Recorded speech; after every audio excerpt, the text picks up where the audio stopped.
When we invest in ourselves, we all shine. Together, we are Black beyond measure.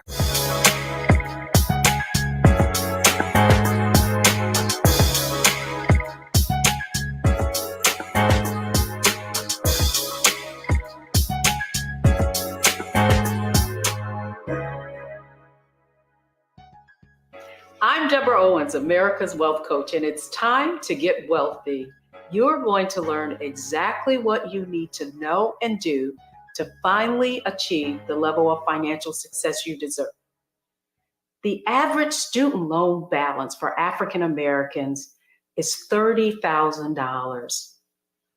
The Student Loan Forgiveness Program has been a long time coming. First, the Public Student Loan Forgiveness Program, and now the Biden administration's new program that will forgive up to $20,000 in student loan debt. That's why I'm excited to have back on Get Wealthy to explain it all to us, our financial wellness advocate. But here are the 3 things that you may not know about this student loan program.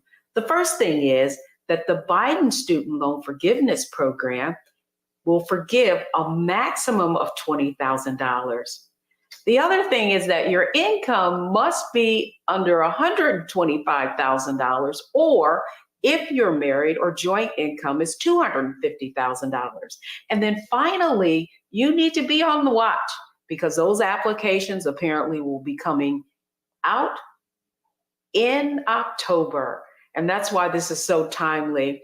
Joining me today is Dr. Tisa Silver-Kennedy. She is a financial wellness advocate and has helped help families pay off over a $75 million in student loan debt. She is also the author of Borrowing While Black. Let's welcome Dr. Tisa Kennedy to the program. Thanks so much for coming on again, Tisa. Thank you for having me, Deborah. You know, it's always a pleasure to visit you.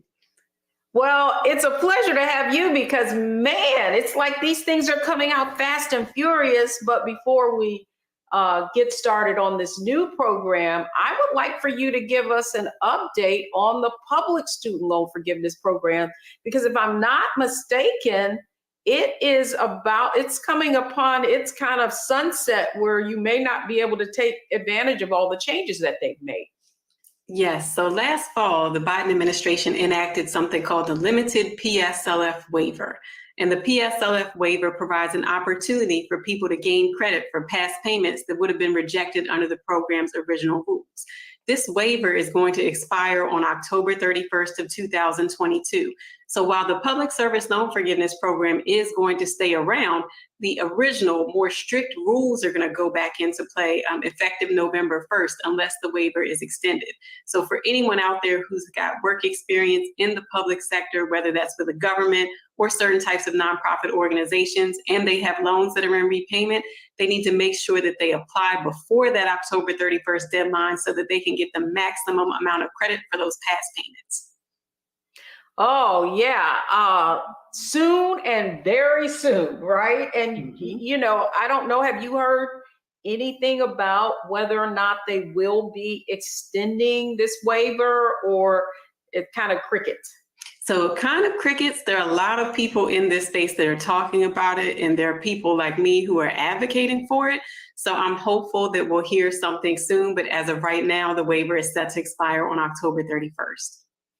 Excellent. And I want our audience to understand, listen, if you have public service or you know of someone who does, then you need to really get on top of this and not miss your opportunity. Because what I know, Tisa, is all the information that you've provided the Wealthy You community with. We have had several of our members have, you know, almost six figures forgiven, 30,000 forgiven. And so this is real critical that we take advantage of it. But now I want to shift to this new program and why it's different. So the first was the Public Student Loan Forgiveness Program, which was already instituted, but most people somehow could never be approved. Talk to us a little bit about this new program and why you feel like the Biden administration felt like they needed to do more. Okay, so the new program was announced on August 24th, and it includes three components. The first component is this payment pause that we've been in since March of 2020 was extended, and so now payments are expected to resume in January of 2023. The second part is that cash relief that everyone wants to know about, the $10,000 or up to $20,000 worth of student loans being canceled. The third part of the plan is to actually create a new repayment plan that would lower the amount of money that borrowers would be asked to pay each month when they use a repayment plan that's based on their income. I think that the Biden administration, by implementing this plan, is admitting that there have been several serious faults within the higher education financing system, and that this plan is a step in the right direction to providing remedy for some of those past harms, but also ensuring that repayment is more manageable going forward. As for the $20,000 worth of relief, people need to know, as you mentioned earlier, there are income limitations. So if you are an individual, your adjusted gross income for either 2020 or 2021 should be under $125,000. And if you're a married borrower or a person who files as head of household, then your AGI needs to be under $250,000 to take advantage of this cancellation relief. The $10,000 is for borrowers. An additional $10,000 will be for borrowers who also received Pell Grants. And the inclusion of a special amount of cancellation for borrowers who receive Pell Grants, to me, is an acknowledgement of the experience of Black borrowers and how student loans have affected Black borrowers in greater ways than they've affected others. It's interesting that you bring that up because certainly the Pell Grant was specifically for people who had lower incomes. You had to have an income, you had to qualify based on your income.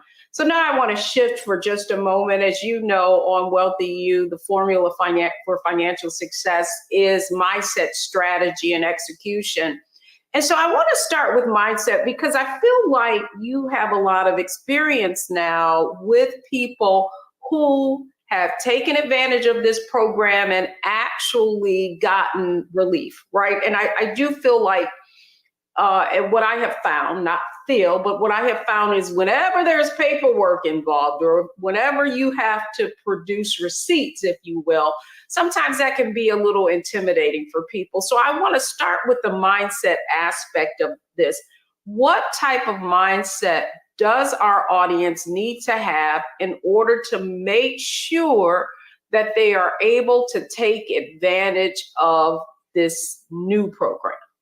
So I am going to bring up something that you always say, which is that you cannot fix what you will not face. And I might have messed that up a little bit, but you get the point. No, that's right. Go ahead. That was good. For many people, student loans, especially since we've been in this payment pause since March of 2020, it's been very easy to just ignore them, to act as if they don't exist because the payments are not required. But payments will resume at some point. And right now, we're expecting that to happen around January of 2023.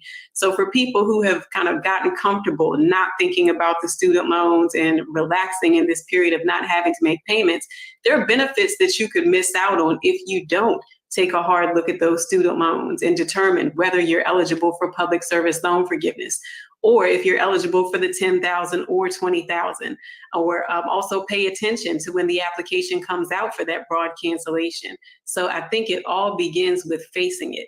That means taking a look at all student loans that you have, whether it's federal or private. And after you know how much you have, then you can move to the next step, which is developing your strategy to get to that zero balance. And that's exactly where we're going to go next. However, one of the things, the reason I want to double click on this mindset, and you brought up a really good point, and that is, kind of what we don't see doesn't exist, right? Or, the fact is that you cannot change what you will not acknowledge. And, what we fear and is facing that. And I can recall one of our Wealthy You members who you were able to guide in reapplying really for public student loan forgiveness. She was done, right? She just felt like this would not apply. And yet, through the knowledge that you were able to give her, she actually, and you can look at that past previous Get Wealthy segment, was 95,000, almost six figures of student loan debt was forgiven. And so to that end, you've seen people who have been successful. What is the mindset that they have had that's allowed them to be successful in finding and taking advantage of these opportunities? One thing that they all have in common is that they were persistent. And I told them early on in this process, you're going to fill out an application. It may be months before you hear an answer. You may be told that you've been rejected and you need to file again. And these are people that decided, I'm going to pursue this. I know that I've been working in public service and I'm going to access the benefit that I have earned. So I'd say persistent. They have also not been afraid to advocate for themselves. For instance, when receiving a letter that says you've been rejected for whatever reason, they followed up and asked why. What can I do to rectify the situation? They didn't just accept a no because they knew deep down that this was a benefit that they have earned. And I also say that many of them have relied on faith, because after you're told no so many times, whether it's via email, on the phone, a letter in hand saying that no, you can't have something, and you know for sure that you've earned it, there's just a little something extra that kicks in and says, you know what, stick to this. You're doing the right thing. Keep the faith and move on. And those people who have exhibited those characteristics have been the ones that saw their trophies. That's what happens when you've been approved for the program. They logged on, they saw those trophies in their online accounts, and they know that that victory was worth all the headaches. And one of the other things, Tisa, I often say is opportunities aren't lost. They just go to other people who had that perseverance, who had that stick-to-itiveness. And I really feel like this aspect of it is what, after coaching thousands of people, I have learned. And it's sometimes you're facing it. And facing it means really looking at the amount of debt that has accumulated plus interest. And so that's one of the reasons people get paralyzed in fear, is because it can be overwhelming.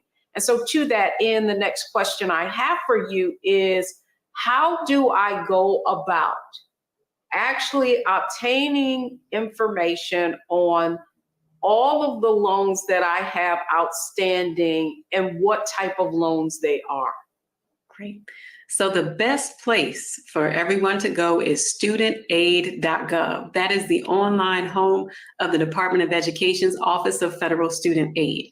Once a person logs into that portal, they'll be directed to a dashboard, and that dashboard will show them the history of any federal financial aid they have ever received, regardless of the school, the loan type, or servicer. It will all be included in studentaid.gov. It's also great to go there to verify how much you would be eligible for through that broad cancellation that we talked about, the $10,000 or the $20,000. When you look at that federal aid dashboard, it contains loans and grants. And from that page, a person can see if they were a Pell Grant recipient. And if they were a Pell Grant recipient, that could mean that they're eligible for the additional $10,000 that's been reserved for Pell borrowers. Well, I'm glad you brought that up, because what is the difference between a Pell Grant and just a kind of vanilla federal student loan? Sure. So the big difference is that the Pell Grant doesn't have to be repaid, but because the purchasing power of the Pell Grant has failed to keep pace with the cost of higher education or inflation, many people that received those Pell Grants still had to borrow student loans. So the Pell Grant piece never has to be repaid. However, if a person received a Pell Grant, that would make them eligible for up to an additional $10,000 worth of cancellation, just on the strength of them receiving that Pell Grant, because Pell Grants are reserved for low-income households. Okay, so it's interesting, because I thought about that. I said, well, why would they forgive $10,000 in a Pell Grant when Pell Grants don't have to be repaid? So that means if you received a Pell Grant, that is identifying you as someone who qualified under those income limits. And so as a result, you could get another $10,000 of student loan debt that wasn't a Pell Grant forgiven. Is that what I'm understanding? Exactly. This is just for people who are borrowers who also received a Pell Grant. If someone just received a Pell Grant and didn't borrow any loans, then they would not benefit from this plan because they have no debt to cancel.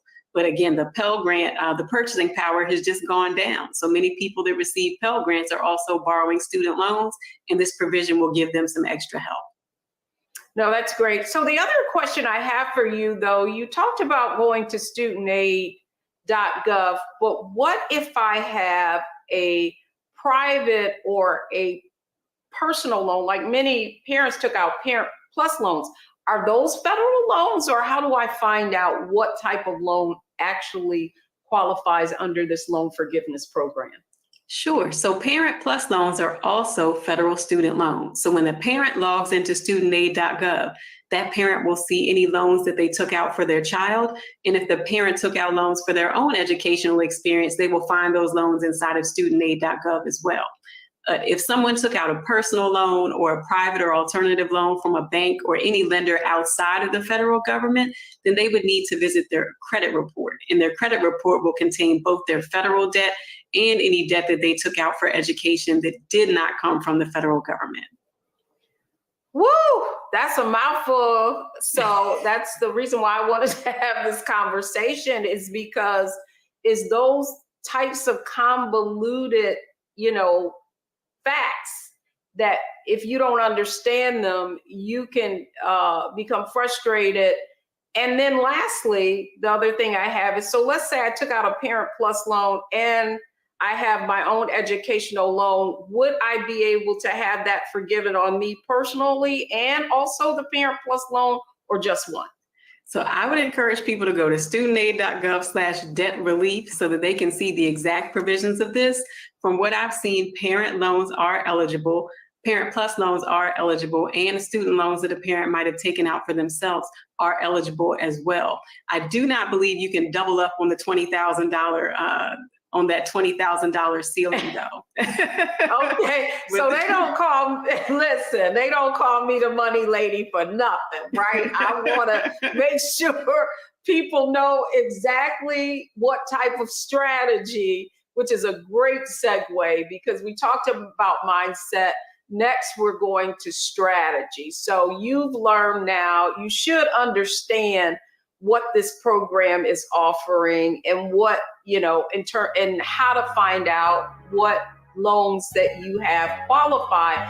Next up, what we want to really look at is what do you need to really position yourself so that you are able to take advantage of this opportunity. So don't go anywhere, folks. We'll be right back.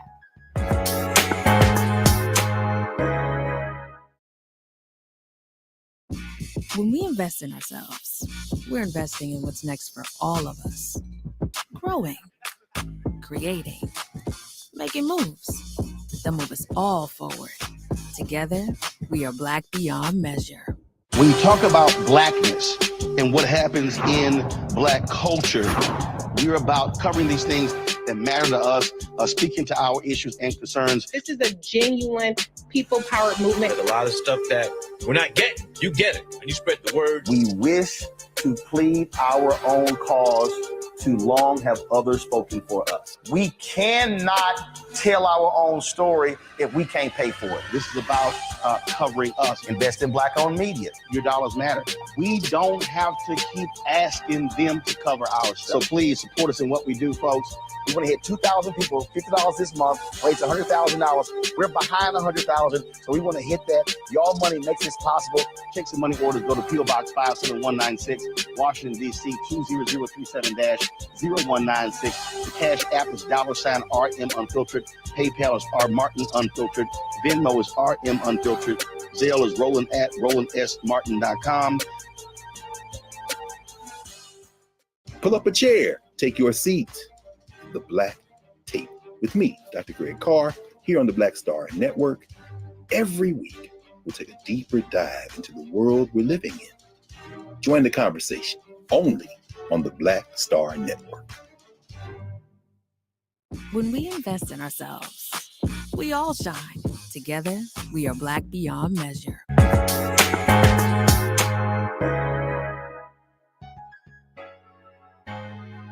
I'm Deborah Owens, America's Wealth Coach, and it's time to get wealthy. And we're talking about how you can get wealthy by reducing debt. And now our conversation is about student loan debt. And you should have heard that the Biden administration is giving some student loan relief. And boy, you need to take advantage. And that's why I'm excited to have our guest expert back talking with us. She's a financial wellness advocate, student loan advocate, scholar advocate, Dr. Tisa Silver-Kennedy. So glad you could join us again. So again, whenever these programs come out, sometimes it can be convoluted. And I know people might have just heard that last segment and said, man, that's a lot, right? So we're breaking it down. So it's not enough to understand a program. You need to understand how you specifically can take advantage of these opportunities. And so my next question to you, really, Tisa, is how do I've gone to studentaid.gov, I see what I have. What are some strategies that I need to take so that I can take full advantage of the maximum of that 20K? What advice would you give? So I would instruct people to do two things. If a person has $20,000 or less, then they definitely need to go to studentaid.gov to verify that they had a Pell Grant, and that entire balance up to $20,000 could be wiped out. For people that have more than $20,000, this is where I want them to think about the Biden administration's relief plan, as well as other programs like public service loan forgiveness and repayment assistance programs that might be offered by their states. In the event that a person has worked for the government or for certain types of nonprofit organizations, part of the strategy must be to apply for public service loan forgiveness before October 31st of this year, because the more strict program rules are going to go back into effect on November 1st, and those rules resulted in 98% of applicants being rejected for public service loan forgiveness. So studentaid.gov is the place to go for the application for public service loan forgiveness.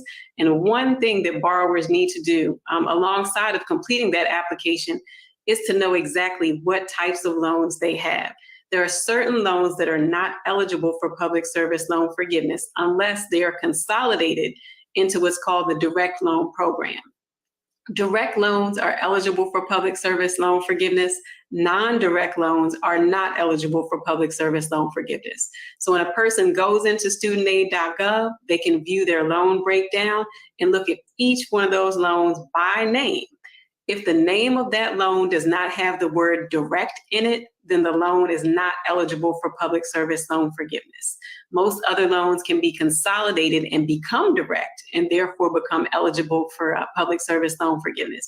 But if you have loans that are not direct and you're interested in public service loan forgiveness, you've got another action to take, and that's to consolidate, which would also need to be accomplished by October 31st of 2022. So that's 2022, and that's why you are emphasizing that and creating such a sense of urgency, because this other program will, if I'm not mistaken, be open until December of 2023. At least that's the preliminary information that we got in our research. Is that correct? Yes, they're expecting the application to go up next month and remain out there until December 31st of next year. I have another question for you, however, and I'm so glad you brought up the whole refinancing aspect of it. And the fact that you can consolidate your loans and have them all be direct federal student loans. How about people who refinance their loans? You know, interest rates were very low, and you had a number of these lenders out here saying how that you could reduce the amount of the interest that you were paying. However, those federal loans then became private loans. Is there any way to change that, or basically are you just, it is what it is? So under normal circumstances, once a borrower has taken their federal student loans and refinanced them with a private lender, there's really no going back. Once the loans become private loans, all federal student loan benefits are lost. However, earlier this week, I saw an announcement that mentioned the ability to request a refund. So if a borrower had paid off their student loans during a pandemic, and these are the loans that qualified for the payment pause that we've been in since March of 2020. So if a person has those type of loans and they paid off their loans during that during this pandemic pause, then they can request a refund so that they can then access the up to $10,000 or up to $20,000 worth of cancellation from the Biden administration. Tucked in there was a note about people who refinanced and how they should reach out to their lenders and also request a refund so that they too might be able to take advantage of that $10,000 or $20,000 worth of relief. So for people who refinanced or made voluntary payments during this payment pause that began on March 13th of 2020, I would strongly encourage them to reach out to their servicer to request the refund, or to reach out to the lender they refinanced with and ask about the process of requesting a refund, because this is the first time that I've ever seen any type of indication that there could be success for people who have taken federal loans and refinanced them with a private lender. And I want as many people to explore it and hopefully take advantage of it. I just want to make sure I understood what you just said. So in March of 2020, because of COVID, student loans payments were paused, right? And Yes. so let's say I didn't pause my payments. I was like, listen, I can't be pausing. I got to pay this off. So I continued to pay. And so that would be over 2 years, 2020 to 2021, and now we're in 2022. And so let's say my payments, and in some case, we know some people are paying almost a mortgage was $1,000, right? So over that time period, I paid $24,000 on my loans. I could request a refund even if I had even from a private lender, even if I had a private loan. So that's what do I understand? Yes, that's what the announcement said. If the person had refinanced their loans during that payment pause, then they could request a refund from the private lender. And by requesting that refund, that would then recreate a balance on their federal student loans. And then the person would need to apply for cancellation of the federal debt. So it gets tricky. But if you want the up to $10,000 or $20,000 worth of relief, then I would make the call and see if it's a possibility. No, I'm glad that you clarified that, because the point is, if you had refinanced during this, a federal loan during this period, get a refund, go back, and then you can apply. Woo! Talk about strategy. I hope you're taking this all in, and I hope you're going to continue to watch Get Wealthy, and you may want to run this back over and over and over so that you can really understand what your options are. This is tremendous, Tisa. And so coming up next, what I want to talk about is executing on the strategies that we've been discussing to make sure that folks take full advantage, not only of this new program, but that they don't sleep on this public service loan forgiveness program that really is supposed to sunset, if you will, next month, if I'm not mistaken. What's the date when this will? It's October 31st. So one coming in and one going out. Don't go anywhere, folks. When we come back, we're going to talk about the third part of the financial success framework, specifically on taking advantage and reducing your student loan debt, and that's execution. So don't go anywhere, folks. We'll be right back.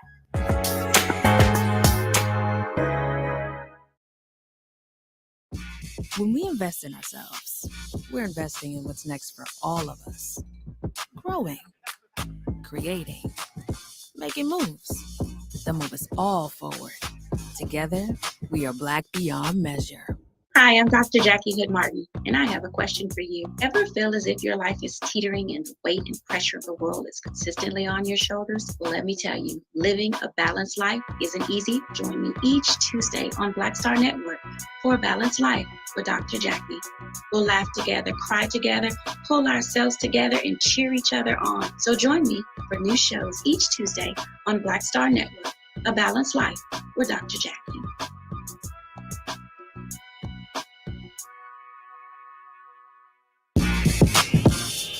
When we invest in ourselves, our glow, our vision, our vibe, we all shine. Together, we are Black beyond measure.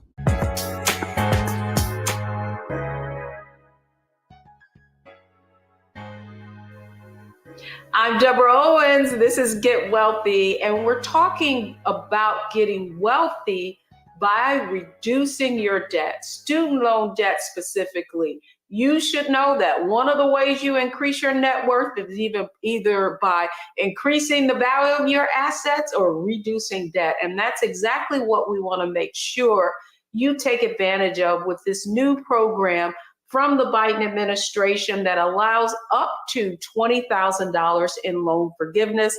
And of course, joining me on Get Wealthy is our student loan forgiveness guru. Dr. Tisa Silver-Kennedy is a financial advocate of student loans, and I want to welcome her back to this conversation and now talk a little bit about, okay, execution. right? So we covered a lot. If people are going to take advantage of the public student loan forgiveness and this program, what are the things that they need to do to get the process moving? Okay. So there are two different processes. I'll go through the one for public service loan forgiveness first, since we've got a deadline that's coming up on October 31st of 2022. The first thing the borrower needs to do is log into studentaid.gov and verify their loan types, because the type of loans that a borrower has will let them know their next steps. If there are any loans in that portfolio that are not direct, then those loans would need to be consolidated into the direct loan program, because direct loans are eligible for public service loan forgiveness. Once the borrower knows their loan types, they'll be able to determine whether they need to consolidate. And after they've settled the loan side of this, then they move on to tackle the employment. For people that have worked for government at any level, but also 501c3 tax exempt organizations, as well as some other nonprofit organizations, they'll need to complete the PSLF application to document their employment. That application can also be found on studentaid.gov, and just click on Manage Loans and Public Service Loan Forgiveness. So as long as their paperwork is in by October 31st of 2022, they'll be considered for public service loan forgiveness using this newer set of more relaxed rules that came about with the limited waiver. As for people who are interested in the broad relief through the Biden administration's plan, the application for that plan is forthcoming. It's expected to come out in early October. In the meantime, I would encourage people to go to studentaid.gov/debt relief. And if they'd like, sign up for updates related to that relief plan and the application for student debt cancellation, just to make sure that they're staying in the loop and that they can fill out the application as soon as it's made available. Woo, so the point is that, folks, you need to make sure that you get all your ducks in a row. It's not necessarily, I think people, when they're coming upon a pending deadline, they give up. But your point is, go ahead and make the application, and all of that verification can be provided afterwards, as long as you get the application in by October 31st for the public student loan forgiveness program. Now, secondly, though, on this new program, the applications are not even available yet. What are you going to have to do? What paperwork should people have in place in order to verify their income eligibility? So they haven't told us yet what the application is going to entail, but when the announcement came out, they pledged that it would be simple. So I'm hopeful that it is simple. I know that the application for consolidating loans requires people to who want to use certain plans to transfer information from their most recent tax transcript. So that could be a possibility. We've also heard that they might allow people to self-report income and then go about some selective auditing. So for right now, the best thing they can do is stay tuned and go to studentaid.gov/debt relief to sign up for updates about the application's availability, as well as the information that it's going to require. Yes, thank you for that, Tisa, because one of the other things that I read was that for those people who have filled out a FAFSA application where they've already had to qualify for their income or have proof of income through that application, that it may be that they're if they've already got the information internally, that they will automatically get access to that. So this has been a wealth of information.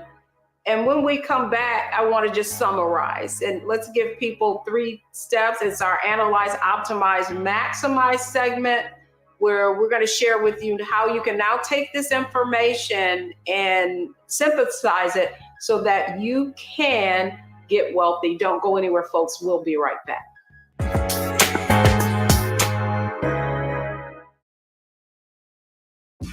When we invest in ourselves, we're investing in what's next for all of us. Growing, creating, making moves that move us all forward. Together, we are Black beyond measure.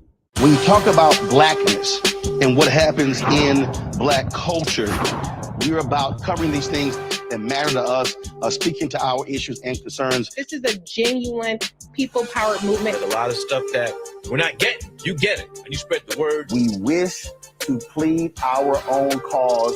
Too long have others spoken for us. We cannot tell our own story if we can't pay for it. This is about covering us. Invest in Black-owned media. Your dollars matter.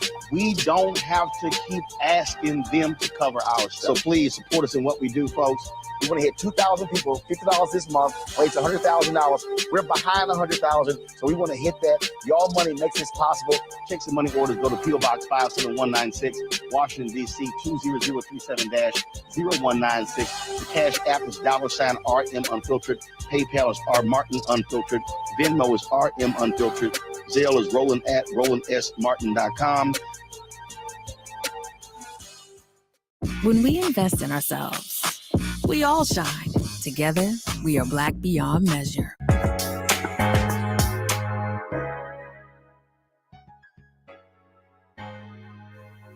I'm Deborah Owens, America's Wealth Coach, and we're talking about the student loan forgiveness programs where it is essential that you take advantage of them because there are deadlines coming upon us. And here today, giving us all the information that we need has been Dr. Tisa Silver-Kennedy. She's a financial wellness advocate as well as author of Borrowing While Black, and she's been giving us all the information.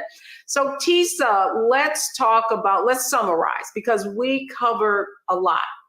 Analyze, optimize, maximize. So on the analyze part of it, what's essential there for folks to do? What's essential there is evaluating whether they're eligible for multiple relief plans. We have public service loan forgiveness that's designed to forgive debt for people who've worked for the government or for certain types of nonprofit organizations. And then we have that broader relief that's available to federal student loan borrowers in the amount of up to $10,000 or $20,000.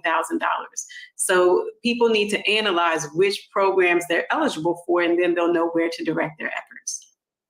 That's perfect. And then the second thing that you brought up that I thought was really interesting, and that really goes to the whole optimizing thing, is your point is, hey, you've got a deadline on public service, and then this new thing is going up. So if you're going to optimize, what do you need to do?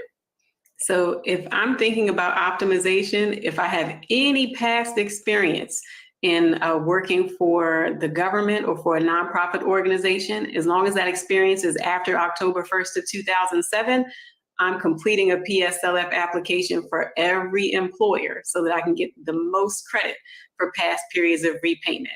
If I'm a person who's just looking at the broad cancellation, I'm going into my account to see if I have a Pell Grant, and I'm also looking to see if I made any voluntary payments during that payment pause and trying to get those back. And then finally, maximizing all this information. You have been, at the forefront of really advocating for people to apply for public student loan forgiveness. What would you say, based on your experience, the people who have really maximized this opportunity, what have they done, and what should our audience do? So they have followed through with all of the paperwork. They have advocated for themselves, but they also had to sit down and think about what's next. Once that forgiveness or cancellation comes through, what are you going to do with that money that you no longer have to pay each month on student loans? And don't squander the opportunity to build wealth. So I think that's the key there. You have the opportunity here to take a liability and turn it into an asset. So have a plan for what you're going to do with that money once it's been freed up from student loan debt. I love it. You're talking my language. Assets, liabilities, subtracting them so we increase our net worth, because that's really how wealth is created. Dr. Silver-Kennedy, thank you so much for coming on Get Wealthy. We're going to make sure we put your website out so that people who are available, who want to know more about what their options are, can get in contact with you. Thanks so much for coming on Get Wealthy. Thank you. My pleasure. Well, folks, when we come back, the 3 takeaways from today's show, don't go anywhere. We'll be right back.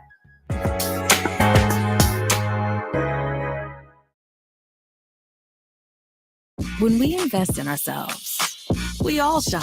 Together, we are Black beyond measure. Hatred on the streets, a horrific scene, a white nationalist rally that descended into deadly violence. White people are losing their damn minds. As an angry pro-Trump mob storms the U.S. Capitol, we've seen shooting. We're about to see the rise of what I call white minority resistance. We have seen white folks in this country who simply cannot tolerate Black folks voting. I think what we're seeing is the inevitable result of violent denial. This is part of American history. Every time that people of color have made progress, whether real or symbolic, there has been what Carol Anderson at Emory University calls white rage as a backlash. This is the rise of the Proud Boys and the Boogaloo Boys. America, there's going to be more of this. Here's all the Proud Boys, guys. This country is getting increasingly racist in its behaviors and its attitudes because of the fear of white people. The fear that they're taking our jobs, they're taking our resources, they're taking our women. This is white fear.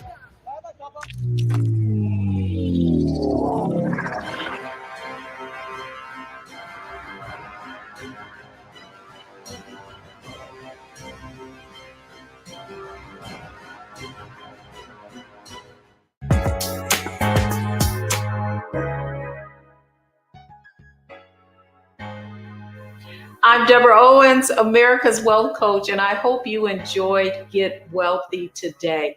Here are the 3 takeaways from today's show.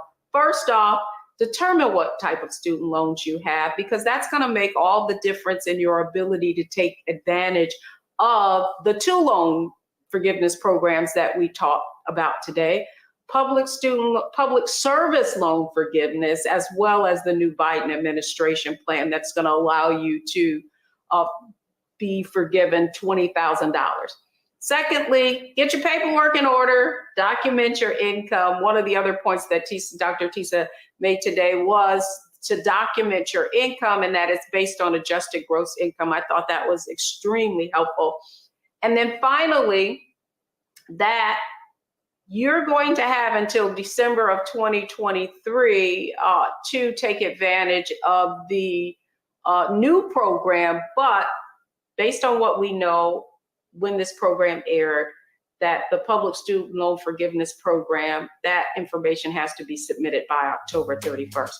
That's going to do it for me. I hope you enjoyed Get Wealthy. And most importantly, I hope that you take action. I'm Deborah Owens, America's Wealth Coach. Thank you for watching Get Wealthy only on Black Star Network.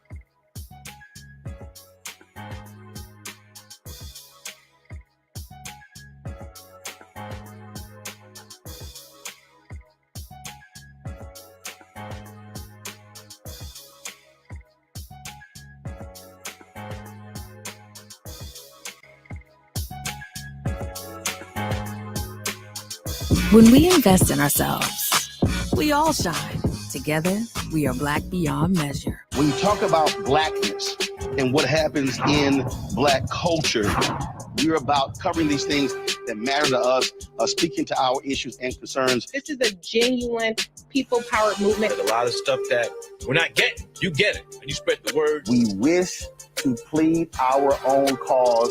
Too long have others spoken for us. We cannot tell our own story if we can't pay for it. This is about covering us. Invest in Black-owned media. Your dollars matter. We don't have to keep asking them to cover our stuff. So please support us in what we do, folks. We want to hit 2,000 people, $50 this month, raise $100,000. We're behind $100,000, so we want to hit that. Your money makes this possible. Take some money orders. Go to P.O. Box 57196, Washington, D.C. 20037-0196. The Cash App is $RM Unfiltered. PayPal is R Martin Unfiltered. Venmo is RM Unfiltered. Zelle is Roland at RolandSMartin.com.